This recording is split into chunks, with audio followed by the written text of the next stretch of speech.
it felt like that kind of concluded the relationship or the arc between Mac and Yeah. Luther. But do you I know if he's don't coming back? know. I just know what they did is they filmed that whole dance the dance sequence that Rob did, Mac Mhm. Lane, and with an incredible professional dancer, and it was so beautiful. And they played it on a screen in front of the whole people, all the guys in the prison. So I was sitting there watching along with all of them, fresh and new. Huh. And they had already filmed it in advance. And to see him go from my son, who all of a sudden, doesn't get his dad's approval when I kind of walk out on him, and I felt horrible doing it, right? Yeah, as a person, Greg doing it, and then all of a sudden his heart starts beating again, and he starts coming back, and he finds himself, and he's okay with himself for the first time in his life, and it brings tears to your eyes, and we were just blown away, touched. And I begged when they came around to my close-up, I begged them to just say, can't we just have Luther just accept him once, maybe? And they said, Charlie went, no, we can't. We still got to have that thing. And, where dad still doesn't accept him, but he finds his own security with himself, with who he is anyway. And I felt horrible. It's kind of thing. And he hasn't made it to this part in the series yet, but dude, I was waiting for the punchline. I was waiting for a punchline because this is a comedy, and this was the series, the season finale for season 2. No, it's like this is one of the recent ones. No, season 15 or 14. Oh wow, yeah, I 14. definitely haven't made it there. Yeah. The whole season ends on this somber note. No joke, no punchline. Just they went serious. Wow, and that rarely happens. Then it was quite touching, and I was incredibly moved by just even shooting that scene that day. Well, let me ask you this. Speaking of being moved, I know we asked you about Luther's favorite moment, but you as a person, as a human being, as a fan of film, as a fan of people who can act and make you laugh, was there a favorite moment, whether it was on screen or off screen, that you shared with the gang? I can't pick one out. I got to tell you, that's one of the shows that every day you're on the set. I love all of them. Rob, Charlie, Glenn, Caitlin, Danny, Sweet D. I mean, it is the minute you walk on the set. Oh, it's so good to see all this laughing as if it would just have. It is just a joy every minute I work. And I said this one day, and I shouldn't have said it. I said, I do this for free. I mean, because I really, I really enjoy this. So I used to do theater for years for free in college.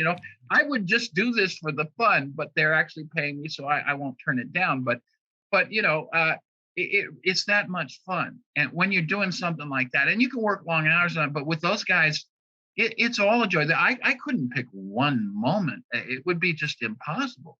They're just all such wonderful, kind, giving people, and they're all just, the way they appear on screen and in interviews, that's the way they are in real life. They are just kind, caring, giving, funny people. They're just wonderful. And I'm not just saying that because I'm kissing up. That's what it's like to work on that show. Anybody who works on that show will tell you the same thing.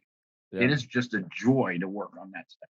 Have you watched their podcast at all? Where they go back, they give you a lot of love on there. They get every time an episode that you're in, they're very kind to me. Dennis is very jealous of my incredibly good looks. Of course, his bone structure, his face was getting fat. I know he's fasting. I think he took his whole good looking routine off of what I used to do off the set with me being Greg, and he suddenly introduced that to his character being so attractive and vain. But, I know he got it from me because he's been jealous of me ever since I was there on the set the first day. Well, at least I'm not alone anymore. Now, before we move on from Always Sunny, I just want to ask one more time: is there is Luther's character done on there, or is there? I don't know.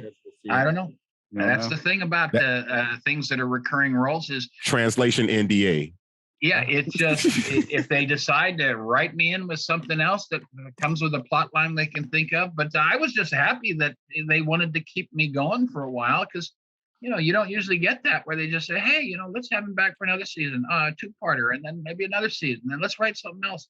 Because Max, my son's character, his his whole through line of his character and who he was so related to his relationship with his dad. And so even though I wasn't there all the time, they were talking about it a lot. So I think my character got more exposure because they were always referring back to Luther and Dad and this, and Dad's tough and Dad's hard and badass, and here's the next chapter of Luther and Mac's relationship, and I'm pitching this. You guys can have it if you want it. Luther comes back. He buys a piece of property right next to the bar for some money laundering front or something, or like a barbershop or a cafe. And now him and his Mac and Luther they're no longer, the father-son thing is over. Now they are competitive businesses, and there's a whole new dynamic. Oh, I like it. You know, so like a barbershop kind of thing, did you say? I mean, the what the business actually is doesn't matter, because you're but you just know what? setting it up to launder I money. like that, because Luther should still be Luther, but to some degree reform, but still be one dangerous mofo.